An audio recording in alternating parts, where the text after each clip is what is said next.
Hello बच्चों, एक बार फिर से आप सभी का स्वागत है पाठमाला के ऑनलाइन प्लेटफॉर्म पर।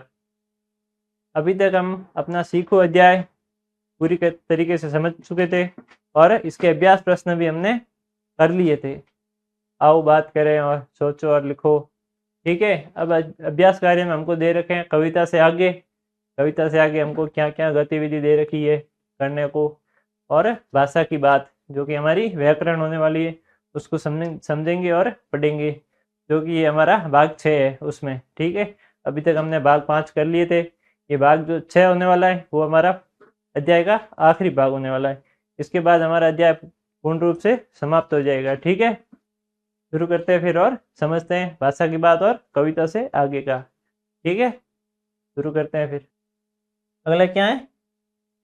कविता में पेड़ों से दुख में धीरज रखना सीखने की बात तो की गई। ये बात हुई ना, हमने पढ़ी कि कविता में पेड़ों से दुख में धीरज रखना सीखें। पेड़ों से हम और क्या क्या सीख ले सकते हैं? पेड़ों से हमने अभी तक क्या सीखा इस कविता से कि दुख कितने भी हमारे जीवन में समस्या हो फिर भी हमें धीरज बनाए रखना चाहिए, ये हमने सीखा। पेड़ों से अब और क्या क्या हम सीख सकते हैं ये बताओ। बताओ आप अपने मन से बताओ पहले कि पेड़ों से और आप क्या क्या सीख सकते हैं। पेड़ों से हम क्या सीख सकते हैं? छाया देना, फल देना, बिना स्वार्थ सेवा करना। इसका क्या तात्पर्य है? इसका तात्पर्य ये है निस्वार्थ भाव से किसी की सेवा करना या फिर मदद सहायता करना। ठीक है, अब जान गए पेड़ों से और हमने क्या सीखा। निस्वार्थ भाव से किसी की सेवा करना। पेड़ करता है ना, छाया देता है, निस्वार्थ भाव से देता है, फल देता है। चलते हैं अपने अगले प्रश्न की ओर। अगला प्रश्न क्या है? आप अपने मित्रों से भी बहुत कुछ सीखते होंगे, कोई दो बातें लिखिए। आप अपने मित्रों से क्या सीखते हो? दोस्तों से सीखे हो कभी कुछ, या फिर बुरी बातें सीखे हो? सीखे होंगे, अच्छी बातें भी सीखे होंगे। उनमें से कोई दो बातें आप बताओ, कमेंट बॉक्स में बताना कि आपने क्या क्या अपने दोस्तों से या फिर मित्रों से सीखा। ठीक है, क्या सीखा आपने मित्रों से? सच्ची दोस्ती करना और आपस में सहयोग करना, यही सिखाते हैं दोस्त मित्र। यही सिखाते हैं कि आपस में सहयोग करना, एकजुट होकर रहना और सच्ची दोस्ती करना, मतलब ऐसे कभी किसी को धोखा नहीं देना दोस्त को। ठीक है, यही सिखाते हैं वो। चलते हैं अगले प्रश्न की ओर। अगले में क्या दिया हुआ है कि नीचे दिए गए वाक्यों में कुछ शब्द रेखांकित किए गए हैं, जैसे कि ये हो गया सुबह, मेहनती, अच्छे और प्रसन्न। इन सबको रेखांकित किया गया, मतलब इसके नीचे एक लाइन खींची गई है, रेखा खींची गई है। ठीक है, दिए गए रिक्त स्थानों में उन शब्दों के विपरीत अर्थ वाले शब्द लिखकर वाक्यों को पूरा कीजिए। क्या क्या दिया हुआ है उसमें? इसमें दिया हुआ है कि ये रेखांकित शब्द दिया हुआ है, ठीक है, और ये लाइन दी हुई है। इस लाइन को पूरा करने के लिए एक शब्द बीच में छोड़ रखा है, ये शब्द हमको ढूंढना है। कैसे ढूंढ पाओगे आप? ये जो रेखांकित शब्द दिया हुआ है इसका हमें यहाँ पे विपरीत शब्द लिखना है, मतलब इसका हमें विलोम शब्द यहाँ पे लिखना है। शुरू करते हैं। सुबह, सुबह का विलोम शब्द क्या होगा? उल्टा। विलोम शब्द आते हैं आपको? सुबह का उल्टा क्या होगा? तो बच्चों, आप सभी की डिमांड पे हमने लॉन्च की है पाठमाला की ऑल इन वन बुक, जिसमें आपको आपके हर एक सब्जेक्ट के पाठ्य पुस्तकों के प्रश्नों के उत्तर मिलेंगे। उसके अतिरिक्त भी आपको अगर अध्याय को अच्छे से समझना है तो वो भी इसमें दे रखा है, और इसमें बारकोड दे रखा है जिसपे आप स्कैन करके हमारे लेक्चर भी देख सकते हैं, वीडियो लेक्चर। और अगर आपको और भी हेल्प चाहिए तो पीछे हेल्पलाइन नंबर दे सकता है, और ये किताब आप घर बैठे भी मंगा सकते हो इस नंबर पे कॉल करके या मैसेज करके। और इससे अतिरिक्त आपको एग्ज़ाम के लिए भी इसमें अभ्यास के लिए प्रश्नोत्तर भी दे रखे हैं, और अगर आप नवोदय, सैनिक और मिलिट्री स्कूल की तैयारी कर रहे हैं तो उसके लिए भी इसमें आपको बेसिक दे रखा है, जिसमें आपको मिलिट्री, सैनिक और नवोदय स्कूल की तैयारी के लिए और भी आसानी होगी और आपको मदद मिलेगी। ठीक है बच्चों, तो ज़रूर डाउनलोड करें पाठमाला ऐप। सुबह का उल्टा क्या होगा बताओ? सुबह का उल्टा होगा शाम। ठीक है, और आगे क्या है दूसरे में? मेहनती, मतलब मीना बहुत मेहनती एवं राहुल है। राहुल क्या है? राहुल, ये इस पंक्ति को पूरा करने के लिए हमें इस मेहनती, इस ये शब्द रेखांकित किया गया, इसका विलोम शब्द लिखना है। मेहनती का विलोम शब्द क्या होगा? आलसी। क्या होगा? आलसी। इसलिए हमको आगे क्या लिखना है? आलसी। ठीक है, तीसरा देखते हैं। हमें अपने इरादे कच्चे नहीं बल्कि रखने चाहिए। क्या रखने चाहिए? यहाँ पे क्या शब्द आना चाहिए? कच्चे। ये शब्द रेखांकित किया गया है इसमें। कच्चे का विलोम शब्द क्या होता है? कच्चे का होता है पक्के। हमें अपने इरादे कच्चे नहीं बल्कि पक्के रखने चाहिए। ठीक है, आप अपने इरादे कैसे रखते हो? कच्चे या फिर पक्के? उसी प्रकार ये भी है। चौथा लास्ट, इसमें क्या दिया हुआ है? अच्छे स्वास्थ्य के लिए प्रसन्न रहना चाहिए, ना कि अपने अच्छे स्वास्थ्य के लिए क्या रहना चाहिए? प्रसन्न। न कि, इस लाइन को पूरा करने के लिए हमें पर्सन का, ये पर्सन रेखांकित किया गया है, इसका क्या करना चाहिए? विलोम शब्द लिखना है यहाँ पे। विलोम शब्द क्या होगा इसका होगा उदास। ठीक है, हो गया। इसको ये अच्छे से भी लिखा हुआ है मैंने, नाम, आलसी, पक्के और दुखी या फिर उदास। दुखी और उदास एक ही है, क्योंकि उदास का ही पर्यायवाची है दुखी। ठीक है, चलते हैं आगे की ओर। आगे क्या है? आगे है कविता में से 5 क्रिया शब्द छांटकर उनसे वाक्य बनाओ। कविता जो हमने पढ़ी इस अध्याय में, उसमें से 5 क्रिया शब्द छांटने। क्रिया कैसे हो गई? क्रिया के बारे में आप जानते ही होंगे। क्रिया मतलब हंसना, खेलना, बोलना, जो भी आप काम करते हो वो क्रिया। ठीक है, उस क्रिया शब्द, 5 क्रिया शब्द को छांटकर उनसे वाक्य बनाना है। जैसे जैसे सुनील हंस रहा है, कुछ भी हो गया। ठीक है, इसी प्रकार आगे चलते हैं। ये पहला कौन सा क्रिया शब्द है? हंसना, ये हमारी कविता में था। दूसरा हो गया गाना, तीसरा बहाना, चौथा मिलाना और पांचवा गढ़ना।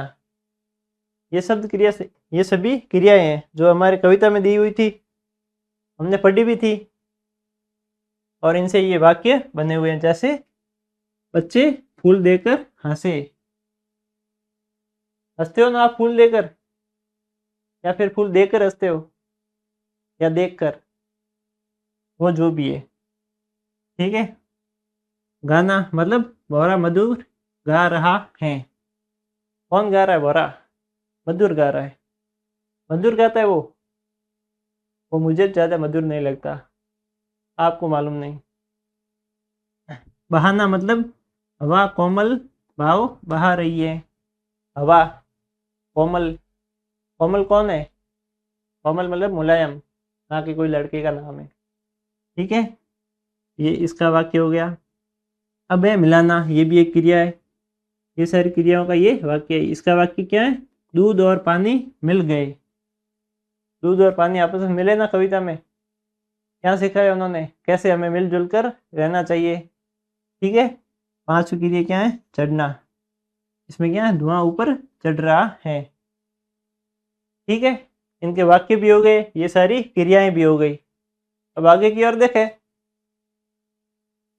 ठीक है, तो बच्चों आप सभी की डिमांड पे हमने लॉन्च की है पाठमाला की ऑल इन वन बुक, जिसमें आपको आपकी हर एक सब्जेक्ट के पाठ्य पुस्तकों के प्रश्नों के उत्तर मिलेंगे। उसके अतिरिक्त भी आपको अगर अध्याय को अच्छे से समझना है तो वो भी इसमें दे रखा है, और इसमें बार कोड दे रखा है जिसपे आप स्कैन करके हमारे लेक्चर भी देख सकते हैं, वीडियो लेक्चर।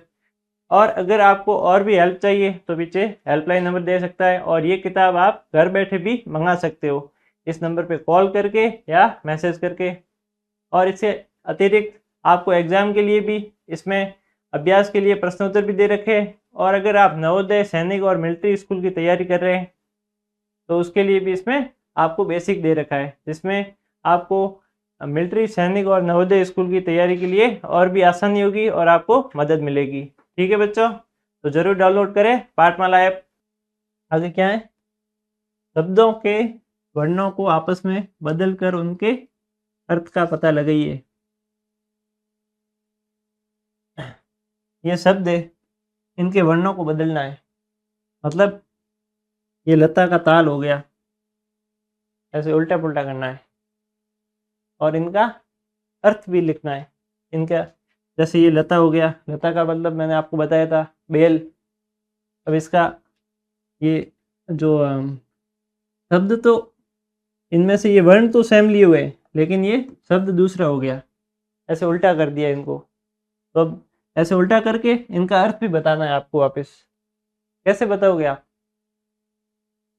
करते करें। ये हो गया लता का ताल, उल्टा कर दिया। ताल का मतलब क्या होता है? पानी वाला तालाब। ताल का मतलब होता है पानी वाला तालाब। तालाब देखा है आपने कभी, जिसमें पानी भरा होता है बहुत सारा, तालाब बोलते हैं जिसको। भाई आपके गांव में भी होगा कहीं, उसको ही बोलते हैं। आगे कौन सा है? मन। मन का मतलब आप जानते ही होंगे, जानते हो ना। मन का उल्टा कर दिया तो क्या हुआ? नम। नम मतलब भीगा हुआ। नम का उल्टा किया वर्णों को, क्या हुआ? नम। और इसका अर्थ क्या हो गया? भीगा हुआ। नम का क्या अर्थ होता है? भीगा हुआ। आगे कौन सा है? रत। अब इसको, इसके वर्णों को उल्टा किया तो क्या आया? तर। तर का मतलब है गीला। तर का क्या मतलब होता है? गीला। ठीक है। आगे ताप। ताप को जैसे उल्टा किया क्या आ गया? पात। पात मतलब पत्ता। पत्ता देखा है ना आपने, पेड़ों का। पेड़ों का हो गया, किसी का भी हो गया। पत्ते तो आपने देखे ही है, ऐसा नहीं है कि देखे ही नहीं है। ठीक है, तो ये आपको याद करने हैं। अपने आप नोटबुक में भी ये लिख के रखिए, ताकि आपको याद करने में आसानी रहे। ठीक है, एक बार पॉज करके आप इनको लिख सकते हैं। ठीक है, चलते हैं आगे की ओर। आगे क्या है? आपने देशभक्ति की अन्य कोई कविता पढ़ी या सुनी होगी, उसे यहाँ लिखिए। आपने देशभक्ति की भी अन्य भी और कई सारी कविताएं पढ़ी या सुनी होगी, उसे यहाँ लिखना है। आज तो हमने देशभक्ति की और सबकी कविता पढ़ ली, आज बहुत कुछ सीख भी लिया। ठीक है, अन्य आपने कोई भी देशभक्ति की कविता सुनी या पढ़ी है वो लिखिए, बताइए। पहले आप लिखिए कॉपी में, फिर मैं आपको बताऊंगा वो क्या है क्या नहीं है। कहीं न कहीं और पढ़ी होगी ना देशभक्ति की कविताएं, बहुत सारी पढ़ रखी है, पिछली क्लासों में पढ़ी होगी, पढ़ी है ना। उसी प्रकार चलते हैं, अब इसमें भी पढ़ते हैं। और कौन सी देशभक्ति कविता हो सकती है, और क्या है? सारे जहां से अच्छा, इसका नाम है कविता का। सारे जहां से अच्छा मतलब सारे जगत में, सारे संसार में सबसे अच्छा, सबसे सुंदर क्या है? सारे जहां से अच्छा हिंदुस्तान हमारा। क्या दिया वो इसमें? सारे जहां से अच्छा मतलब सारे जगत में, सारे संसार में सबसे अच्छा कौन है? हिंदुस्तान हमारा। मतलब ये जो हमारा हिंदुस्तान है, हमारा भारत देश है, ये सारे संसार में, सारे जगत में सबसे अच्छा है। हम बुलबुलें हैं इसकी, ये गुलिस्ता हमारा। क्या है? हम बुलबुलें हैं इसकी, मतलब बुलबुले का मतलब चिड़िया है, पंछी। ये गुलिस्ता है हमारा, गुलिस्ता मतलब बाग बगीचा। बगीचा आपने देखा है ना, बगीचे में चिड़ियाएं होती है, तभी तो वो ज़्यादा सुंदर लगता है। फूलों पे चिड़िया ऐसे उड़ती हैं, देखा है ना। इसी प्रकार हम भी भारत देश के बुलबुले हैं, मतलब हम भी उस बगीचे की चिड़िया हैं। जैसे किस प्रकार ये चिड़ियाएं बगीचे की और शान बढ़ा देते हैं, बढ़ाते कि नहीं बढ़ाते, उसी प्रकार हम भी हिंदुस्तान के बुलबुले हैं। हम बुलबुले हैं इसकी, ये गुलिस्ता हमारा। आगे क्या है, मजहब नहीं सिखाता आपस में बैर रखना। यहाँ का जो धर्म है, जो भी धर्म है, वो हमें ये नहीं सिखाता आपस में बैर रखना, आपस में मिलजुल कर रहना सिखाता है, आपस में प्रेम और स्नेह करना सिखाता है, और कुछ भी नहीं सिखाता। स्नेह करना सिखाता है कि नहीं? आप प्रेम से रहते हो आप सभी, उसी प्रकार मजहब नहीं सिखाता, मजहब मतलब धर्म, क्या नहीं सिखाता, आपस में बैर रखना, मतलब आपस में कोई भी दिल में खोट रखना या फिर कुछ भी हो सकता है, एक दूसरे से नफरत करना, ये सब नहीं सिखाता हमारा धर्म। हमारा धर्म सिखाता है सबसे प्रेम करना, स्नेह करना। ठीक है, आगे क्या है, हिंदी है हम वतन है हिंदुस्तान हमारा। हिंदी है हम वतन है का क्या मतलब है कि जो हमारा वतन है वो हिंदू है, हिंदुस्तान हमारा, तभी तो कहते हैं क्योंकि ये हिंदुओं का वतन है कि नहीं है? ठीक है, ऐसे सब जो भी जाति धर्म सबको मिलजुल के रहना चाहिए। ऐसे हिंदू मुस्लिम ऐसे कुछ भी करके विवाद नहीं करना चाहिए, सबको एक मिलजुल के रहना चाहिए। सभी इंसान हैं, सभी परमात्मा ने बनाए, और परमात्मा एक ही है, अनेक नहीं है। ठीक है, सभी इंसान एक ही समान है, सबको समान मान के चलना चाहिए, ना कि किसी से बैर रखना चाहिए कि ये हिंदू है तो मैं इसकी गर्दन काट दूंगा, ये मुस्लिम है तो मैं इसकी गर्दन काट दूंगा, ऐसा नहीं। ये सब गलत बातें हैं, ये सब गलत बातें। अपन को मिलजुल के रहना चाहिए, भले ही कोई भी हो, क्योंकि परमात्मा एक ही है, हम सबको एक ही परमात्मा ने बनाया है, तो फिर क्यों ही झगड़ना, क्यों ही लड़ना, सब एक ही समान है, कोई ऊपर नीचे नहीं है। ठीक है, समझ गए? इसी के साथ ये अध्याय हमारा यहीं समाप्त होता है। मैं आशा करता हूँ कि आपको अच्छे से समझ में आया होगा, आपने अच्छे से पढ़ा होगा। एक बार फिर से रिवीजन कर लेना, अगर आपको कोई भी डाउट हो, या फिर आप मुझे डीएम कर सकते हो। किसमें? हमारे एक पाठमाला नाम का ऐप है, प्लेटफॉर्म है ऑनलाइन, उस पर भी आप मुझे डीएम कर सकते हो। ठीक है, आपको कोई भी परेशानी हो, कोई भी डाउट हो, आप कुछ भी पूछना चाहते हो तो मुझे डीएम कर सकते हो। किस पे? पाठमाला ऐप पे। ठीक है, धन्यवाद, थैंक यू। तो बच्चों, आप सभी की डिमांड पे हमने लॉन्च की है पाठमाला की ऑल इन वन बुक, जिसमें आपको आपके हर एक सब्जेक्ट के पाठ्य पुस्तकों के प्रश्नों के उत्तर मिलेंगे। उसके अतिरिक्त भी आपको अगर अध्याय को अच्छे से समझना है तो वो भी इसमें दे रखा है, और इसमें बारकोड दे रखा है जिसपे आप स्कैन करके हमारे लेक्चर भी देख सकते हैं, वीडियो लेक्चर। और अगर आपको और भी हेल्प चाहिए तो पीछे हेल्पलाइन नंबर दे सकता है, और ये किताब आप घर बैठे भी मंगा सकते हो इस नंबर पे कॉल करके या मैसेज करके। और इससे अतिरिक्त आपको एग्जाम के लिए भी इसमें अभ्यास के लिए प्रश्नोत्तर भी दे रखे हैं। और अगर आप नवोदय, सैनिक और मिलिट्री स्कूल की तैयारी कर रहे हैं तो उसके लिए भी इसमें आपको बेसिक दे रखा है, जिसमें आपको मिलिट्री, सैनिक और नवोदय स्कूल की तैयारी के लिए और भी आसानी होगी और आपको मदद मिलेगी। ठीक है बच्चों, तो ज़रूर डाउनलोड करें पाठमाला ऐप।